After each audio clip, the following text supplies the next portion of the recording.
noches.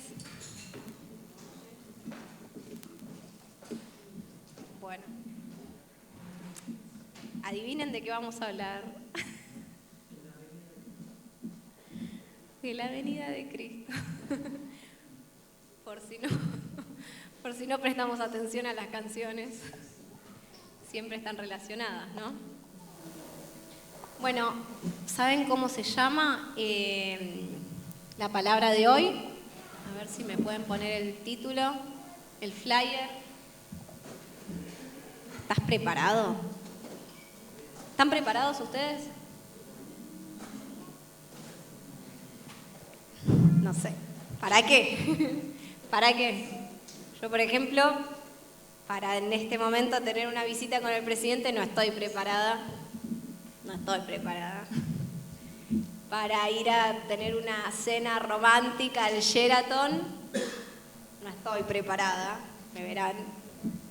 Depende para quién, ¿no? Pero para irme de viaje hoy, ahora cuando salimos de acá, no estoy preparada porque no me traje la valija, no me traje nada. Imagínense que no me puedo ir 2 semanas a Brasil sin equipaje.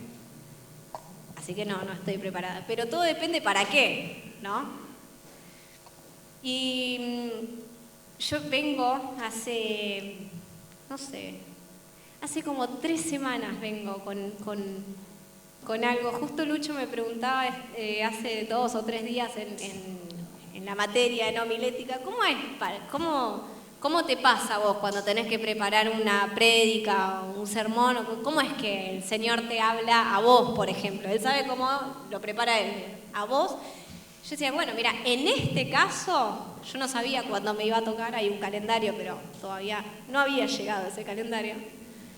Pero ya hacía tiempo que había algo adentro mío con respecto a esto, con respecto a su venida, que el Espíritu Santo me venía hablando, llamando la atención a mí, ¿no? Pero ya tenía ese título en la cabeza, no sabía bien por dónde venía, pero ya ¿estás preparado? ¿Estás preparado? ¿Estás preparado? Bueno, y estuve profundizando un poco sobre esto y entendí que por acá venía la mano, ¿no? Quiero que leamos Mateo 24, 36 al 46. Dice: pero del día y la hora nadie sabe, ni aun los ángeles de los cielos, sino solo mi Padre. Mas como en los días de Noé, así será la venida del Hijo del Hombre. Porque como en los días antes del diluvio, estaban comiendo y bebiendo, casándose y dándose en casamiento, hasta el día que Noé entró en el arca. Y no entendieron hasta que vino el diluvio y se los llevó a todos. Así será también la venida del Hijo del Hombre. Entonces estarán 2 en el campo, el uno será tomado y el otro será dejado. 2 mujeres estarán moliendo en un molino, la una será tomada y la otra será dejada. Velad, pues, porque no sabéis a qué hora ha de venir vuestro Señor. Pero sabed esto, que si el padre de familia supiese a qué hora el ladrón habría de venir, velaría y no dejaría de minar su casa. Por tanto, también vosotros estad preparados, porque el Hijo de Hombre vendrá a la hora que no pensáis. ¿Quién es, pues, el siervo fiel y prudente, a cual puso su Señor sobre su casa, para que les dé el alimento a tiempo? Bienaventurado aquel siervo a cual cuando su Señor venga le halle haciendo así. Y tengo un recuerdo yo, como hija de cristianos, o cristiana, casi. Menos mal que hoy, gracias a Dios, no vinieron niños. Pues yo dije, lo que me pasó a mí, se los voy a terminar haciendo a ellos, pobrecitos. ¿Qué me pasó? Tenía 6 años, me acuerdo, pero miren el trauma, 6 años tenía, y me acuerdo que vino una persona a mi casa, recién estábamos acá, a una cuadra vivíamos, estábamos recién mudados, ni me acuerdo quién era esa persona, un amigo de mis papás, ¿no? Y me acuerdo que vino al departamento, en ese momento no existía YouTube, no existían las redes sociales, no existía lo que era hacerse viral, pero andaba circulando por las iglesias un videíto, ¿no? Entonces, como era en ese momento, bueno, medio de boca en boca, o sea, alguien venía y te lo mostraba. Entonces, viene con su computadora, no me acuerdo cómo, y pone el CD ahí y nos muestra, no, mirá lo que tengo para mostrarte. Pone el CD, claro, yo chiquitita ahí, toda curiosa, lo estaba viendo de lejos, ¿no? Y el video era el siguiente. Estaba un pastor así en la congregación, predicando, en una congregación chiquitita, la iglesia más chiquita que esta, pero llena todo, y el pastor estaba así porque el Señor, cuando menos lo esperemos, va a venir como un ladrón en la noche, que no sé qué, y se escucha un ¡prum! Así, como que se apagan, se prenden las luces, y de repente desaparece el pastor, y desaparecen varios de la congregación, y quedan 3 o 4 ahí, mirándose entre todos. Y ahí, claro, y empieza toda la desesperación, ¿viste? Y de repente otra escena en donde están en la calle y la gente desaparece y también toda la gente así desesperada y como que de repente son conscientes que fue el rapto y que se quedaron. Y claro, imagínense todo eso, yo 6 años era como, pero yo no me quiero quedar. Claro, vi eso, traumada, pero traumada para toda la vida. Ya era como toda mi infancia y mi adolescencia con el miedo de que, ¿y si me quedo? ¿Y si soy uno más de esa congregación que de repente se van todos? Entonces cada vez que mis papás, no sé, se demoraban un poquito en llegar, yo ya los estaba llamando a ver si fue el arrebatamiento y me quedé. O cada vez que venía una tormenta fuerte, ay, Señor Jesús, perdóname por todos mis pecados, por favor. ¿Viste? Pues siempre con ese temor de, y si llega el día, yo no sé si me voy, no me voy. Y este fue como el primer acercamiento que yo tuve con lo que era el rapto, porque así se llamaba el video. El video arrancaba, dice, el rapto. ¡Ay! Por eso digo, menos mal que no hay un niño acá escuchando porque lo traumé también. Y claro, a partir de esto, yo era muy chiquita. Para los que nacimos en una casa cristiana, sabemos que uno tiene un encuentro con Dios. No es que porque vos naciste en una casa cristiana sos cristiano. Entonces, hasta que no tenés esa conversión o ese encuentro con Dios, es como, sí, no, o sea, no sé, no estoy muy segura que sí, que no, pero peco, pero hago esto, a veces me importa, a veces no me importa, a veces quiero, a veces no quiero. Entonces, una tormenta fuerte y yo ya. Y me di cuenta, siendo sincera, que en algún momento hice como un mecanismo de defensa que era, bueno, ¿me da miedo? Me da miedo. Pero no pasó en 2000 años, esto se escribió hace 2000 años, ya más para mi adolescencia, ¿no? Cuando ya empezaba a razonar un poquito más. Y cuando ya también era más consciente de mis pecados y lo hacía más adrede y no tenía tantas ganas de congregarme y tampoco yo sabía que no oraba, no leía la Biblia, ya era más consciente y nada, por ahí eso, ¿viste? No, yo sabía que no estaba a cuentas con Dios. Entonces era, bueno, no vino en 2000 años, no va a venir justo ahora en mi época, justo me va a tocar. Y bueno, cada vez que venía ese pensamiento, era eso. Bueno, venía ese miedo, che, y si viene ahora, como que siempre uno tenía la duda, ¿no? Y si viene, no creo. Y después, no, pero mira, están habiendo guerras. Bueno, pero siempre hubieron guerras. No, pero está habiendo pestes. Pero medioevo, escúchame, y la peste bubónica, entonces era, cada vez que venía un pensamiento, era silenciarlo de alguna forma con el razonamiento, ¿no? ¿Y saben cómo se llama eso? Porque eso no me pasa a mí solamente. Justo ayer hablábamos con las chicas de que cuando uno hace como... Saben que eso tiene un nombre en la psicología y se llama estado de negación. Miren lo que dice la descripción de lo que es el estado de negación. mecanismo de defensa inconsciente mediante el cual una persona se niega a reconocer la realidad. Aunque a corto plazo nos protege de la ansiedad, esto nos impide resolver conflictos y puede afectar la salud. Y los cristianos somos el estado de negación, porque antes que reconocer que estamos mal en algo, o que no estamos a cuentas, o algo, ¿no? Porque también todas estas cosas, si yo sé que el tiempo está cerca, pero también sé que hay cosas en mi corazón que no están bien, es o lidio constantemente con ese sentimiento de culpa o con esa ansiedad o todo eso, o me voy al otro lado, al estado de negación, lo niego, bueno, total, falta para que venga, total, hace 2000 años, bueno, no pasa nada, y de alguna forma voy como silenciando esa conciencia, ¿no? Y a veces me pongo a pensar, ¿no? Que entiendan que esto es algo inconsciente. Yo hoy lo puedo decir. Hoy con 28 años, después de convertirme, después de aceptarlo, adentrarme en eso, en vez de ignorarlo, hoy lo puedo decir. En ese momento yo no, estoy en estado de negación. No, o sea, una persona cuando está en esa situación no entiende, ¿no? Es algo inconsciente, ¿no? Bueno, en fin, cuestión que todo esto se resolvió, como les decía, cuando me convertí, porque cuando me convertí entendí, Dios primeramente es grande en amor y misericordia. Yo era como, bueno, el día del juicio, chao, manda un rayo y nos morimos todos. No, entendí que Dios es gracia y misericordia. ¿Y qué dice? La misericordia triunfa en el juicio.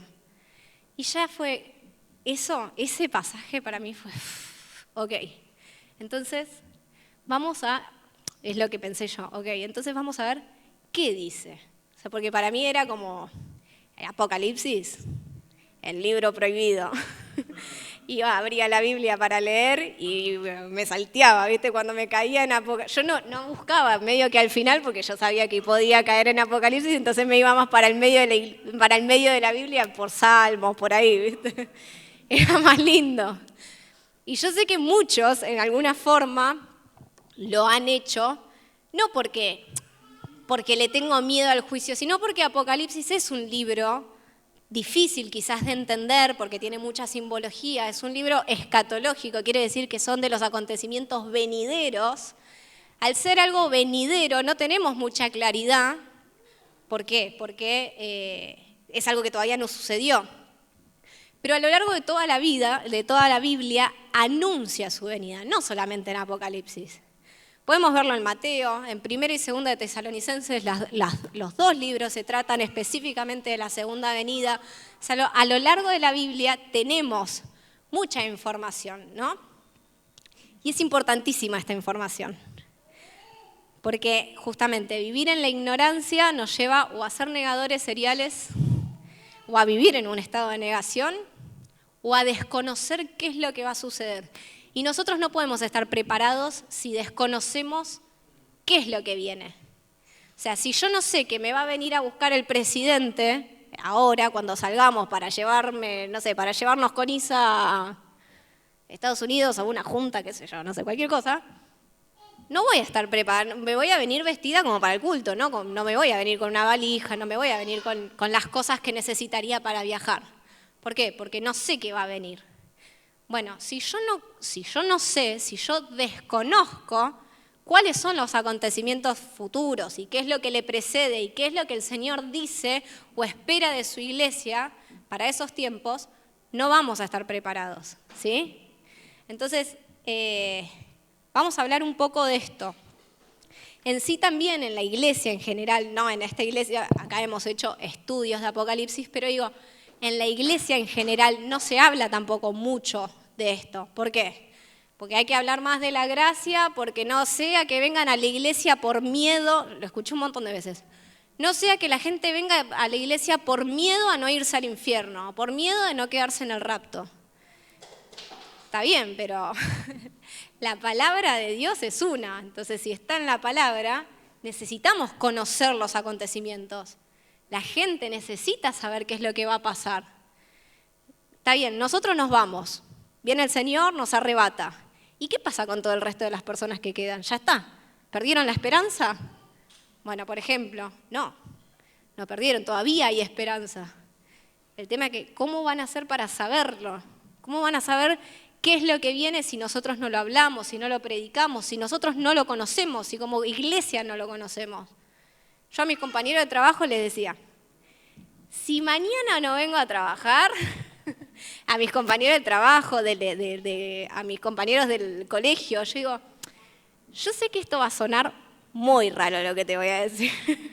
Y sí, suena raro, digo, pero va a pasar esto y esto. ¿Sí? Si pasa esto, no dejes que te marquen y anda a algún lugar y busca una Biblia y lee esto. ¿Pero por qué? Porque yo digo, bueno, yo voy a hacerlo incansable para que esa persona conozca hoy. Pero ¿y si pasa? O sea, eso de vivir conscientes de los tiempos que estamos viviendo. ¿Sí?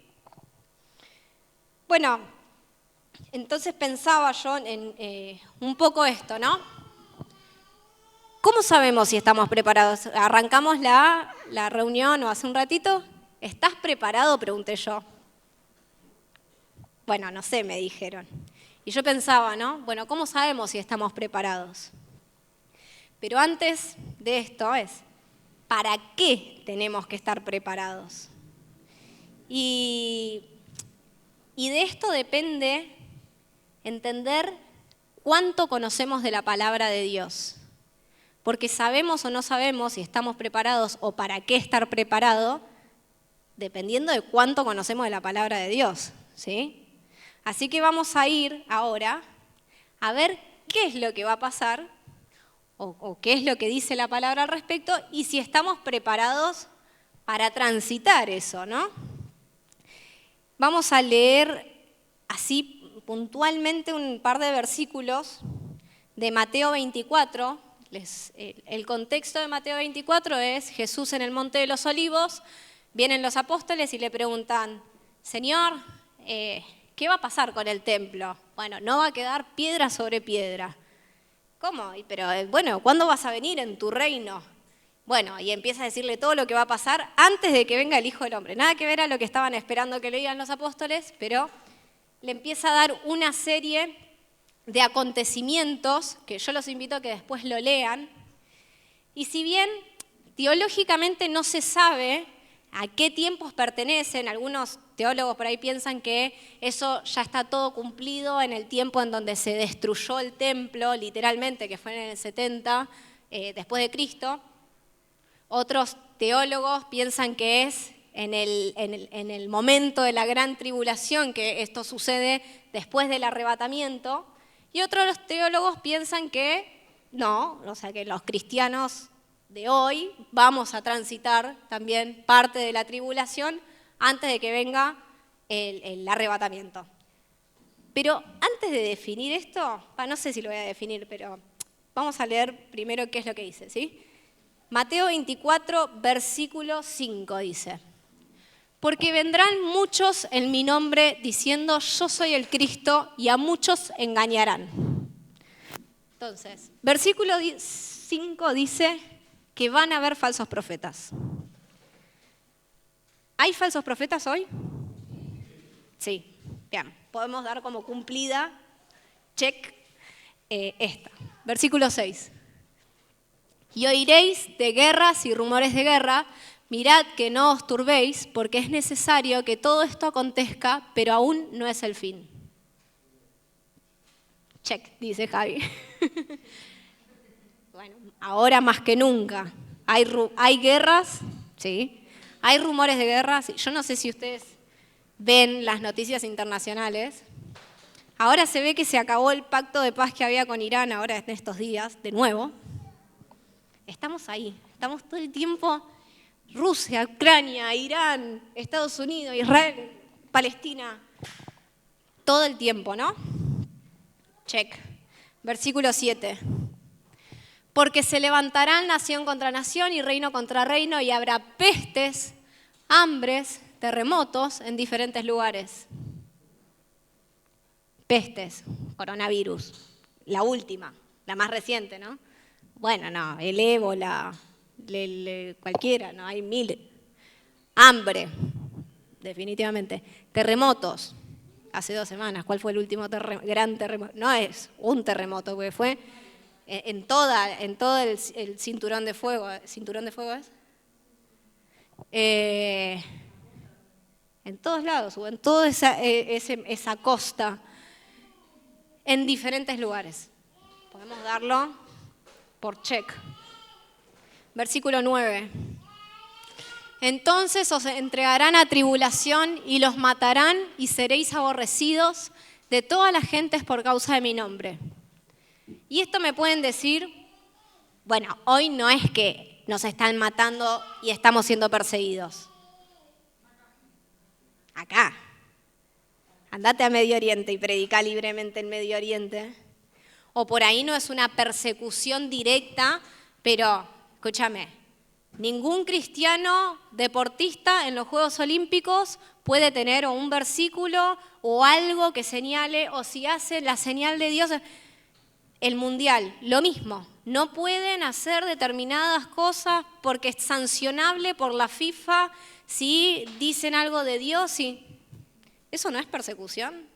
O sea, que no poder hablar libremente de mi creencia religiosa, yo que soy cristiano, porque después quizás el LGTB y el que, no sé, y que pro Palestina y que... Esto es re sancionable todo lo que estoy diciendo, pero... cualquiera puede hablar de lo suyo, pero nosotros como cristianos no. ¿Eso no es una persecución en algún punto? Y eso es lo más tranqui, porque después tenemos, como dijimos, sí hay países donde los están persiguiendo, donde los están matando, donde directamente no puede existir el cristianismo. Versículo 14. Y será predicado este evangelio del reino en todo el mundo para testimonio y a todas las naciones, y entonces vendrá el fin.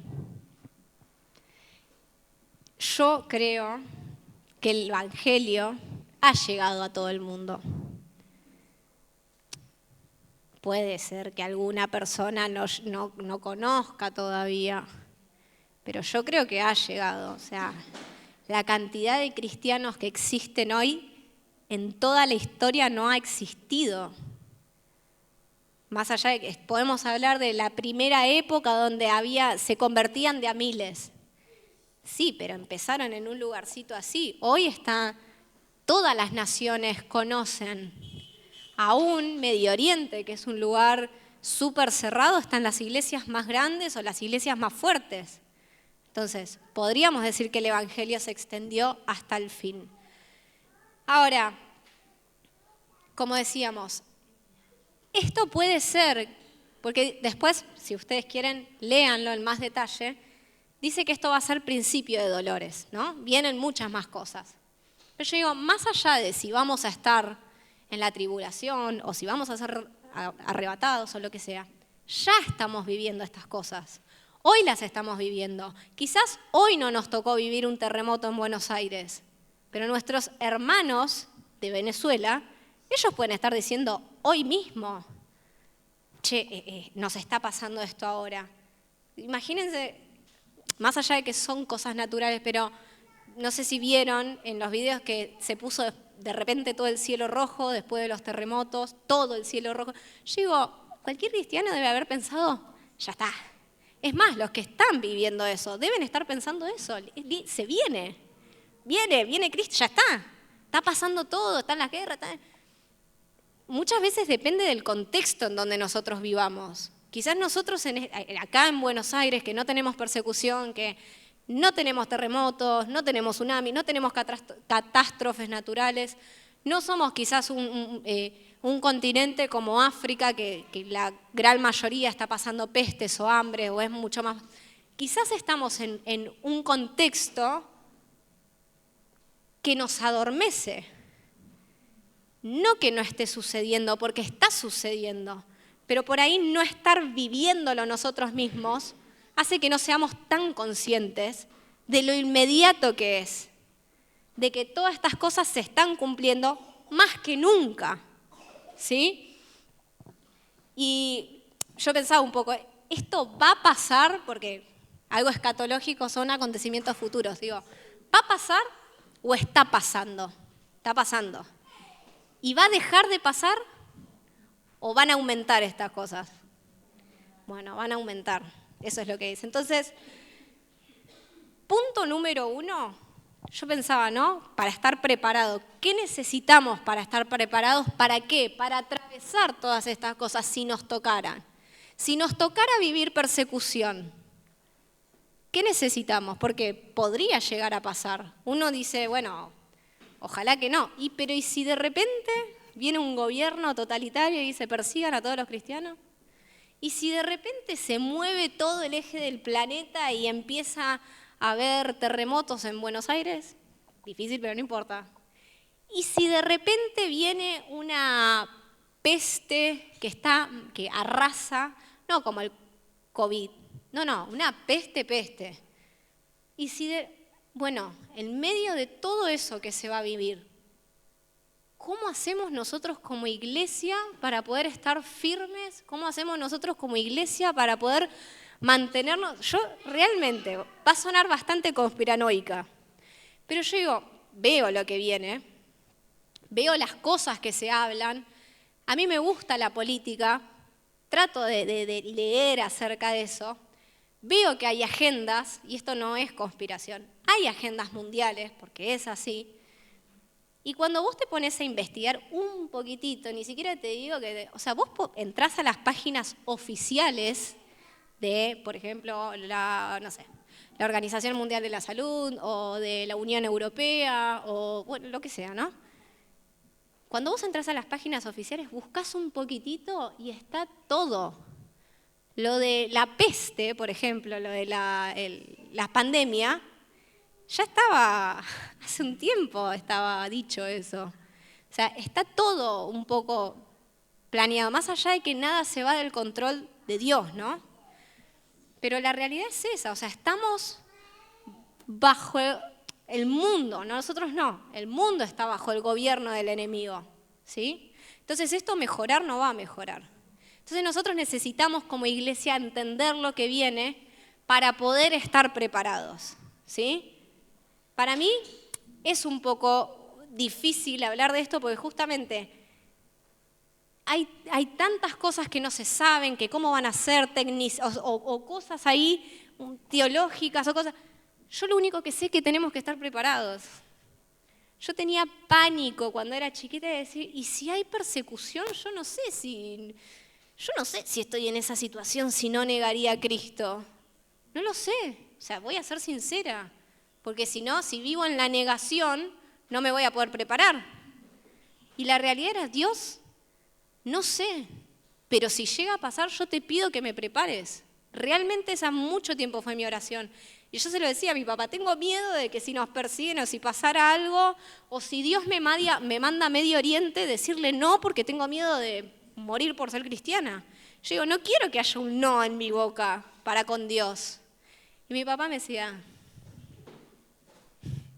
espera, dice, no te lamentes todavía por lo que no pasó, pero prepárate para que si algún día pasa, estés a la altura. ¿Cómo me preparo? Bueno, ahí viene los puntos, trato de hacerlo lo más concreto posible. Para mí hay 3 cosas fundamentales que hay que tener en cuenta para saber si estoy preparado y si no, si me doy cuenta de que en algo estoy por ahí medio que haciendo agua, bueno, reforzarlo. Primero, punto número 1 es conocer la palabra de Dios. Conocer la palabra de Dios primero nos da entendimiento de los tiempos que estamos viviendo. Si no, uno dice, bueno, pasó hace 2000 años, lo mismo. Lo escribió Juan hace 2000 años y todavía no sucedió y en el medio pasaron 1000 cosas.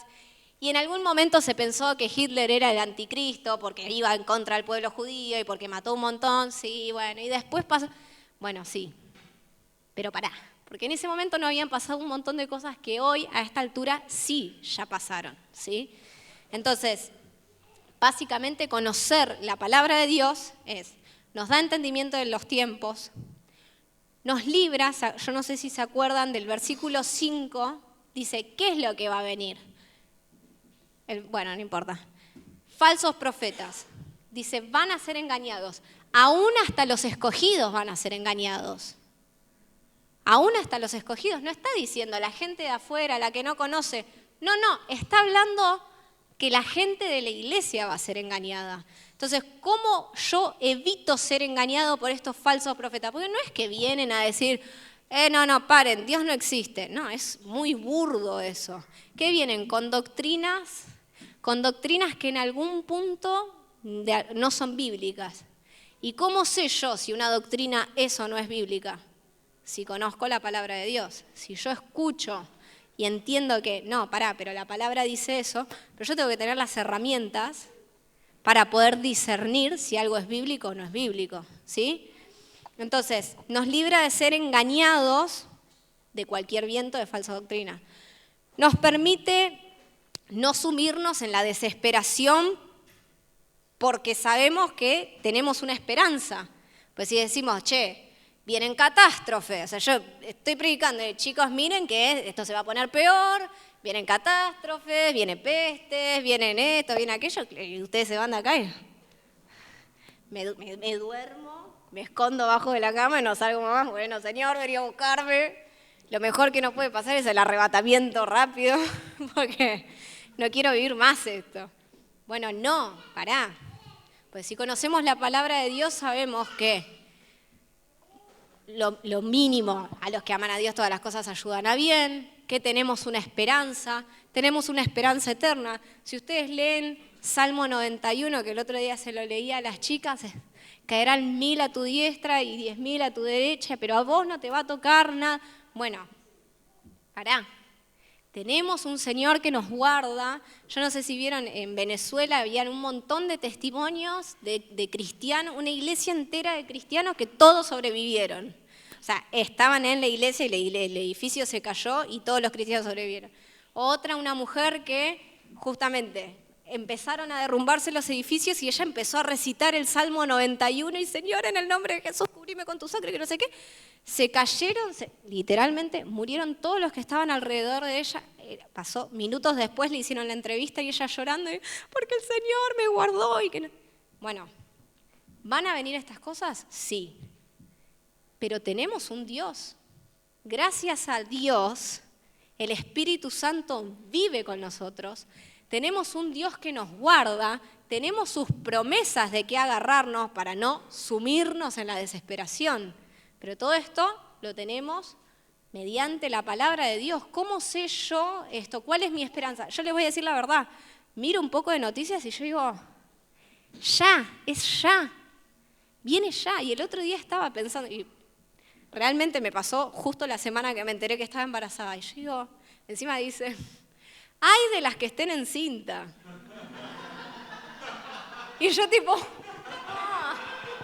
¿quién me manda? Ay, Jesús, realmente. Y yo digo, porque decía que, que venía escasez, que guarden agua, que guarden alimentos, no perecer. Y yo tipo, y justo, miren lo bueno que es el Señor, justo ese día abro la Biblia inmediatamente, dice, no pongas en Hebreos, no pongas tu corazón en el dinero, dice, no pongas tu esperanza en las riquezas, dice, sino contentate en todas las cosas porque el Señor guarda de sus hijos. ¿Viste, Chivo? Bueno, yo ya sé, justamente esa es la esperanza que tenemos en la palabra de Dios. Aunque venga la escasez, aunque venga el hambre, aunque venga la peste, yo sé que el Señor guarda de mi vida, guarda de mi familia, nos va a guardar. No sé, no digo que no pasemos momentos difíciles, no digo que si todo el mundo se queda, con escasez de alimento, que yo voy a tener manteca para tirar el techo, pero sé que no me va a faltar lo necesario.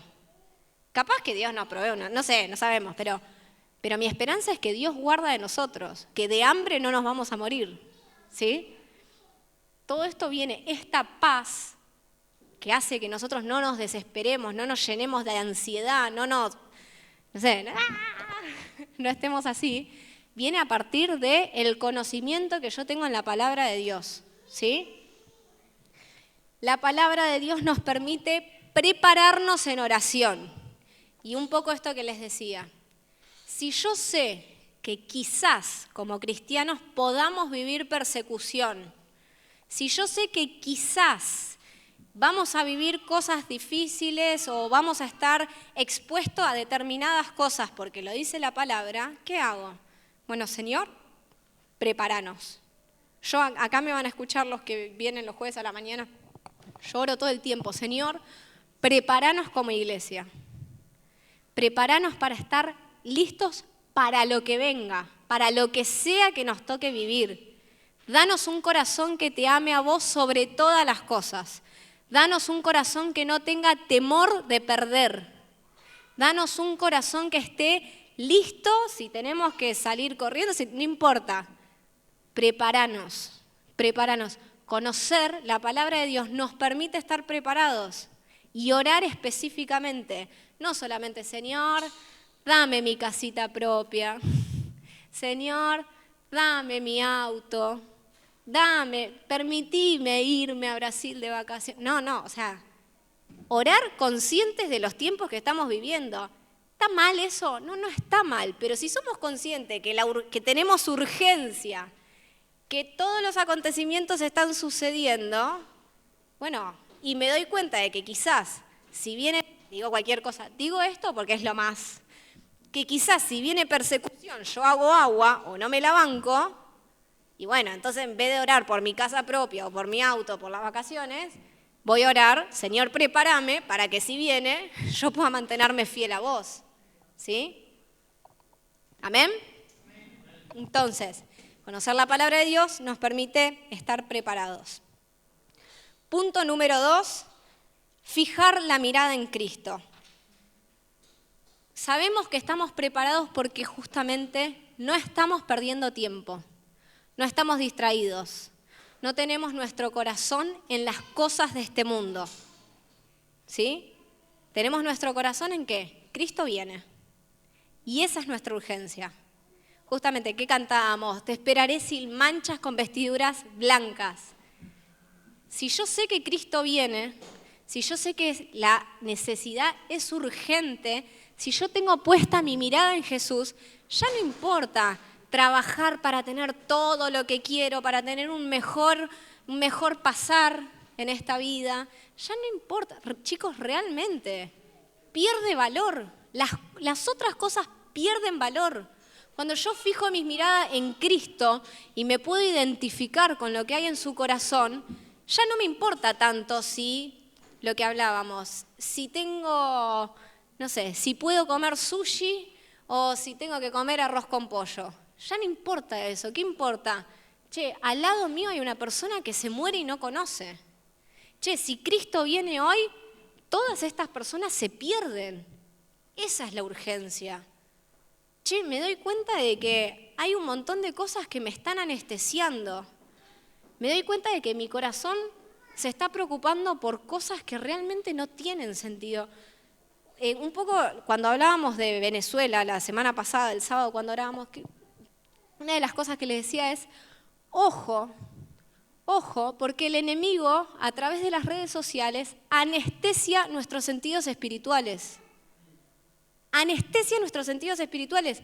Van a ver un videíto, que es lo mismo que les dije el otro día, van a ver un video del terremoto de Venezuela y se les va a constrictar el corazón y van a estar pensando en la cantidad de personas que se perdieron y van a estar pensando en la eternidad de esas personas y van a estar pensando en los niños que están sufriendo todo eso y inmediatamente se va a pasar el videíto y van a ver un meme o algo gracioso y es como, y ya me olvidé.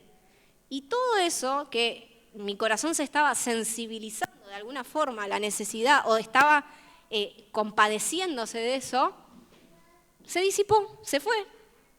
Y de alguna forma yo siento que el enemigo hace eso, ¿no? Como banalizar. Como que con toda esa cantidad de información que no tiene nada que ver una cosa con la otra, terminamos banalizando y nuestro corazón se va endureciendo. Yo leía que justamente con los niños hacen mucho eso, ¿no? Con los jueguitos. Vieron que juegan a los juegos de armas, de guerra, de todo eso. Y después a los nenes es como que ya no les pesa, o sea, la violencia. Porque están tan acostumbrados a la violencia a través de las pantallas que después salen de la pantalla y viven la vida real y ya su corazón está endurecido. Bueno, la estrategia del enemigo con los niños es esa y con los adultos es otra, porque quizás nosotros no jugamos a los jueguitos. Quiero creer. Quiero creer que no jugamos a los jueguitos. Pero quizás con los adultos que consumimos otras cosas, la estrategia es diferente. Y la estrategia es anestesiarnos. Es decir, bueno, de alguna forma esto que me causa incomodidad, porque ver que hay una persona pasando hambre, que hay una persona muriendo, o sea, causa incomodidad. Porque es como, bueno, yo tengo un montón de beneficios, yo puedo todo eso. Y en vez de decir, bueno, ¿qué? ¿Hago algo al respecto? No sé, lo único que puedo hacer es me pongo a orar. Bueno, me pongo a orar. O tengo la posibilidad de ir y buscar a esa persona, de moverme, de lo que sea. Lo hago. Pero si en lugar de eso paso el videíto y de inmediatamente estoy en otro lugar, bueno, ya está, ya me olvidé. Es como inmediatamente callás ese sentido, esa sensibilidad que de alguna forma viene del Espíritu Santo, la terminás silenciando, ¿no? Y pasa inconscientemente. Y no solamente pasa con esto, ¿no? Yo digo, me pasó hace, no sé, un mes, 2 meses, no sé. Me ha pasado bastante a lo largo de la vida. Perdón, ¿la estoy haciendo muy larga? ¿Me tengo que redondear un poquito? Bueno, redondeo. Es feriado, chicos. No, me pasó hace muy poquito y me ha pasado muchas veces. La última fue soñar que estoy en mi casa, estamos durmiendo, pero fue tan real, porque era el mismo contexto de cada vez que me despierto, ¿no? Y empiezo a escuchar, random, pero empiezo a escuchar como que venía de afuera muy fuerte una canción de Marcela Gándara. No sé qué canción era, no me acuerdo, pero me acuerdo que era una canción, ¿no? Y yo tipo, qué raro, ¿de dónde viene ese sonido? Y abro así un poquito la persiana y cuando me asomo empieza a como que la persiana hace como interferencia como si fuera un televisor. Y se veía todo el cielo así como cuando está amaneciendo, que está celeste, rosa, bueno, de todos colores. Y yo veía así y de repente veía, así como a lo lejos, las personas siendo arrebatadas. Y en el momento que veo a las personas siendo arrebatadas, yo era como... Y realmente era... ¿Me iré o no me iré? Real. Y en ese momento era ponerme a orar, pero iglesia, realmente una convicción de pecado. Todo, inmediatamente, todas las cosas que por ahí, no sé, hasta las cosas más mínimas, más chiquititas, en las que uno puede estar fallando, era como enfrentarme cara a cara con eso. Y me ha pasado como eso un montón de otras veces, lo mismo, de repente mirar por la ventana y que ya sabían, no sé, capaz que no eso de que la gente estaba siendo arrebatada, pero sí de no sé, ver la luna gigante como que estaba por chocarse contra la tierra y que yo ya sabía, o sea, eso quería decir que el Señor venía y yo ya sabía. Y en ese momento se me activaba algo adentro de, tengo que ir a avisarle a la gente. Tengo que ir a hablarle a la gente, o sea, como que el Señor me encuentre trabajando para su reino, ¿no? Pero no solamente era eso, sino la desesperación de, ya no hay más tiempo para decirle a mi vecino, decirle a mi hermano, decirle a esta persona que está acá, que ya se le acabó el tiempo.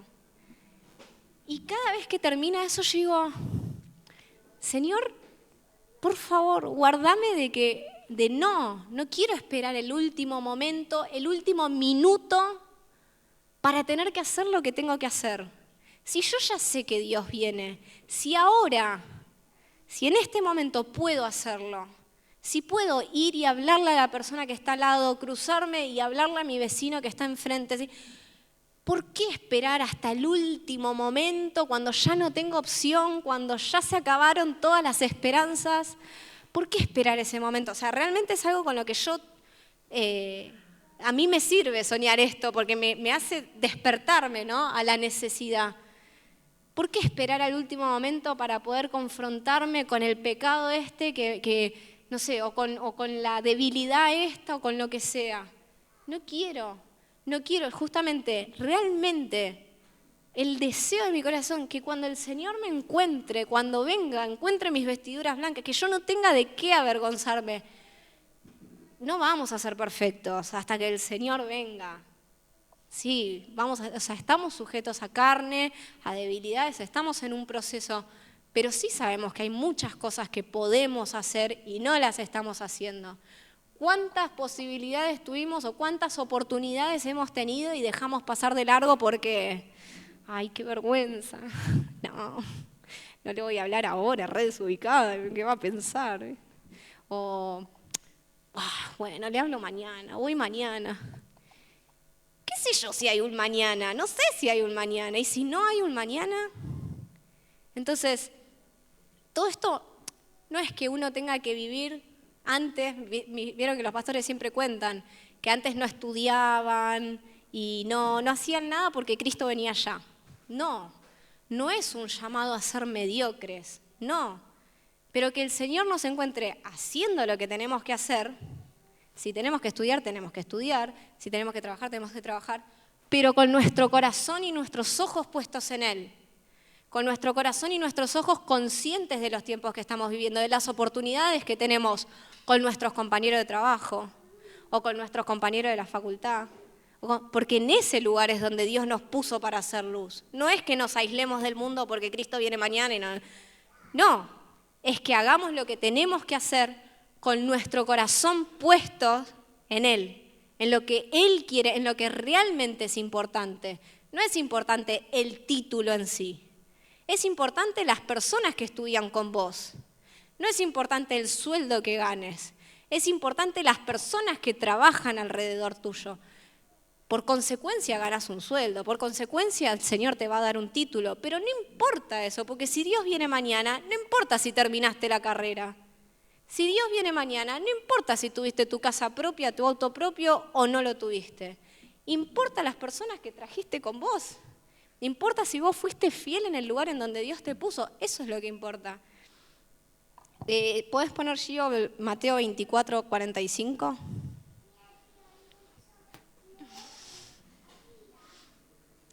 ¿Quién es, pues, el siervo fiel y prudente al cual puso su Señor sobre su casa para que les dé el alimento a tiempo?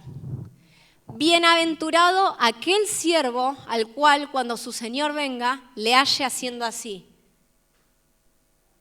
Dios quiera que yo sea ese siervo, que ustedes sean ese siervo, que cuando el Señor venga nos encuentre haciendo lo que nos pidió hacer, alcanzando al perdido, amando a nuestros hermanos, cumpliendo su propósito, extendiendo su reino. ¿Amén? Último punto. Amándonos unos a otros. ¿Cómo sé yo si estoy preparado o no? ¿Cómo sé yo si el Señor viene, si yo voy a estar ahí? ¿Por qué es importante amarnos unos a otros? Porque miren lo que dice Mateo 24, 10. Acuérdense que estos son los síntomas de los últimos tiempos. Muchos tropezarán, estamos hablando de los cristianos, muchos tropezarán entonces y se entregarán unos a otros y unos a otros se aborrecerán. Versículo 12. Y por haberse multiplicado la maldad, el amor de muchos se enfriará. ¿Cuántos quieren ser esos cristianos que entregan a sus hermanos? ¿Cuántos quieren ser de esos cristianos que se les enfrió el amor? Nadie, ninguno de nosotros quiere ser esos cristianos. Pero no es algo tan obvio, no son cristianos que de repente hoy están así en la iglesia y vienen ahí a... ¿Dónde está? Ese. Ahí. Ahí está la Is. Llévensela a ella. No es algo tan obvio. ¿Qué es? Se fue enfriando. Yo le caliento la mamadera a Teo, ¿no? ¿Saben el proceso que tengo de cuando me voy, cuando me paso? Lo caliento 30 segundos. Y a veces 30 segundos es un montón. Y tengo que esperar que se enfríe. Y no es un proceso tan rápido. No es que yo la paso a un vaso y listo, ya está, se enfrió. La pongo en la heladera, ni siquiera si la pongo en el freezer, se enfría en el momento. No, ¿qué es? El proceso de estar caliente a enfriarse es un proceso. ¿Sí? ¿Y cómo llegaron de amarse unos a otros a de repente entregar a sus hermanos o a aborrecerse, al punto de aborrecerse? Yo les quiero leer una cita de Spurgeon, mi autor favorito. Dice así: tengamos en cuenta que es un autor de mucho, o sea, de bastante antiguo, entonces tratemos de comprender el idioma con el que habla o la forma en la que se expresa. Dice, hablando de este versículo, aquí hay algo por lo cual ponernos a temblar, porque abundará la iniquidad. Otra versión dice así, ¿no? Abundará la iniquidad. Eso es peor que la peste. El amor de muchos se enfriará. Eso es peor que la persecución. O sea, no le tengan tanto miedo a la persecución, no le tengan tanto miedo a las pestes, tanto como a que el amor de muchos se enfriará. Dice, eso es peor que la persecución. Así como todo el agua de afuera no puede dañar un navío hasta que entre en el mismo, así las persecuciones internas no pueden herir realmente a la iglesia de Dios, pero cuando la maldad entre dentro de la iglesia y el amor del pueblo de Dios se enfríe, dice, entonces la barca estará en gran aflicción. O sea, realmente la mayor estrategia que tiene el enemigo no es apartarte de la iglesia, de Dios. La mayor estrategia es que vos te guardes un poquitito de rencor contra tu hermano. Que a vos esa cosita que te molesta del otro, en vez de resolverla, en vez de extender gracia y misericordia, paciencia, lo que sea, que estés ahí, que te alejes de esa persona. Esta persona es así, mejor, ya fue. Eso es la mejor estrategia para el enemigo, más que te vayas, porque si te vas, tu conciencia constantemente te va a estar acusando. Pero si vos estás, haces lo que tenés que hacer, sos parte del miembro del cuerpo, te reunís con otros hermanos, todo, pero tenés esa cosita guardada en el corazón, eso es suficiente para echar a perder. Dice, una mosca puede echar a perder todo el perfume. ¿Vieron cuando dice también una grieta que amenaza ruina? Es algo chiquitito que termina por destruir todo. Eso. Y ahí justo me pasó que venía leyendo yo en la semana, justo leí Primera de Pedro, Segunda de Pedro, Primera de Juan, Segunda de Juan, Tercera de Juan, y es impresionante cómo una y otra vez habla, ámense los unos a los otros, ámense los unos a los otros, porque este es el mandamiento del Señor, que se amen los unos a los otros. Eso. Y dice que así es cuando que esa es la gracia que el Señor va a poder tener con nosotros, la que nosotros tengamos con otros.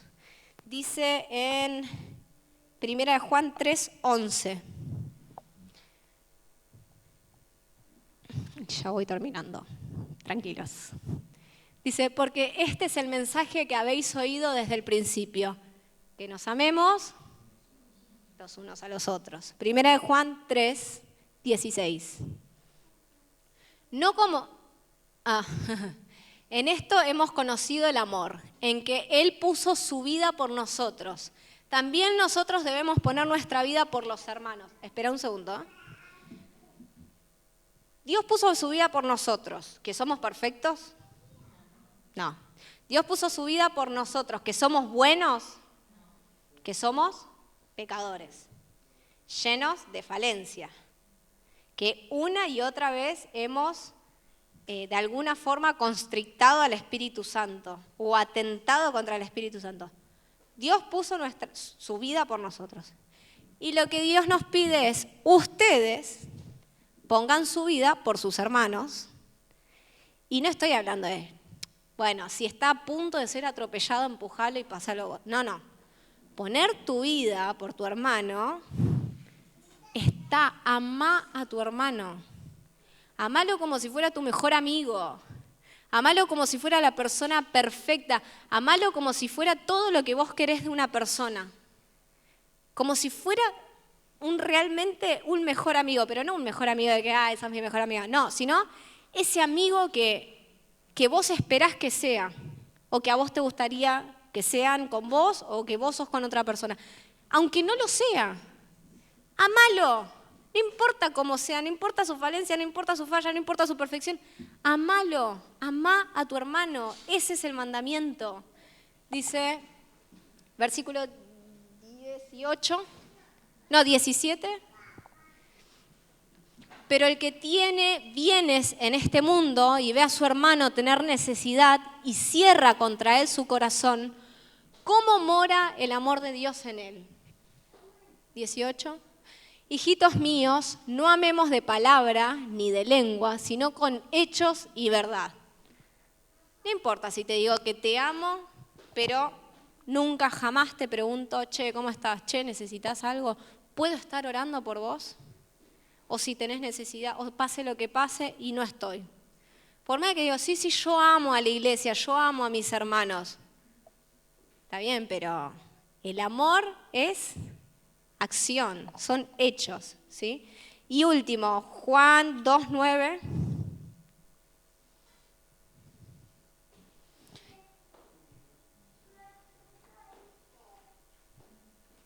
Cuando el maestresala probó el agua... No, primera de Juan 2:9, perdón. No eran.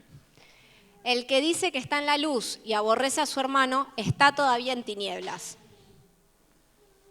Y esto no es simplemente, está bien, tengo algo contra mi hermano, bueno, sí, está bien, pasa que me cae mal porque a veces hace esto y qué. O sea, el que dice que está en la luz y aborrece a su hermano está todavía en tinieblas. O sea, si vos tenés algo con tu hermano, contra tu hermano y no lo podés resolver, o estás haciendo la vista gorda, o estás dejando que eso te contamine, es un síntoma de que todavía todavía Dios no hizo ese proceso en vos, de que necesitas ser lleno del amor de Dios, lleno del Espíritu Santo. Entonces, ¿cuál es este último síntoma? ¿Estoy amando a mis hermanos? ¿Realmente amando a mis hermanos? Entonces, resumiendo un poco es esto. ¿Estamos preparados? ¿Conocemos los acontecimientos venideros? ¿Conocemos la palabra de Dios y lo que va a venir? ¿Estamos preparados con nuestros ojos fijos en Cristo y no nos distraemos con las cosas de este mundo? ¿Y no vivimos para este mundo? ¿Estamos preparados amando y sirviendo a nuestros hermanos? Dejando pasar por alto las ofensas o las cosas que nos molestan, poniendo primero al Señor y el bendecir y el dar yo antes de que alguien me dé a mí. ¿Estamos así? ¿Estamos a cuentas como para que el Señor venga o como para que venga toda esas cosas que están preparadas para el mundo y yo poder mantenerme firme, fiel delante del Señor? Y el último versículo que quiero que leamos antes de cerrar es Santiago 5, 19 al 20. Dice, hermanos, si alguno de entre vosotros... Apocalipsis 1, 3. Dice, bienaventurado el que lee y los que oyen la palabra de esta profecía y guardan las cosas que en ella está escrita, porque el tiempo está cerca. Bienaventurados. Tenemos, y realmente yo lo pensaba, tenemos tanta dicha. Hay otra versión que dice dichosos. Dichosos los que leen la palabra. Tenemos tanta dicha de poder tener la palabra que nos avisa, la palabra que nos prepara, la palabra que es nuestro alimento, nuestra esperanza, la palabra de Dios que es todo lo que necesitamos. No vienen cosas buenas sobre el mundo, pero tenemos la esperanza de que nosotros ya vencimos al mundo con Jesús en la cruz. Dice, muchos de los cristianos van a ser engañados, dice. Pero si nosotros sabemos lo que viene, gracias a Dios estamos en una iglesia sana, que predica la sana doctrina, que no niega hablar de las cosas que quizás son incómodas. Tenemos la dicha de poder estar rodeados de personas que nos preparan, que nos enseñan. Tenemos la dicha de todavía, si no estamos preparados, poder orar. No sé cuántos de los que están acá, si hoy estamos en un contexto de persecución, podrían decir, no, bueno, doy mi vida por Cristo. Doy la vida de mi hijo por Cristo. Doy la vida de mi marido por Cristo. No sé cuántos de los que estamos acá, pero sí tenemos la dicha todavía de no haber vivido ese momento y de poder prepararnos para que si alguna vez llegáramos a ese momento, podamos permanecer firmes, podamos permanecer fieles, podamos elegir a Cristo, podamos decir, Señor, prepara mi corazón, llena mi corazón. Tenemos la dicha del que el Señor todavía no vino y que cuando estemos en su presencia no nos diga, pero escúchame, mira eso que hay en tu corazón contra tu hermano. ¿Por qué no lo resolviste? ¿Por qué no lo dejaste pasar como si vos fueras perfecto? Como si yo no te hubiera perdonado a vos.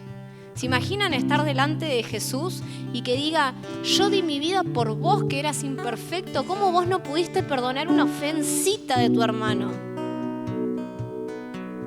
Pero tenemos la dicha de que hoy hay tiempo, de que hoy podemos ponernos delante de Dios y decirle, Señor, llená mi corazón de amor y misericordia, porque yo no puedo perdonar esto. Yo no puedo pasar por alto esto, pero dame tu amor para poder hacerlo. Dame lo que necesito. Purifica mi corazón. Ensancha mi corazón para poder pasar de largo las ofensas, para poder no mirar con juicio a otros, para poder ser compasivo y misericordioso, para que el día de juicio vos tengas compasión y misericordia conmigo. Yo los invito a que se pongan de pie y que podamos usar este momento, ahora, para ponernos a cuentas con el Señor. Que podamos usar este momento para prepararnos, para pedirle al Señor, prepáranos, Señor.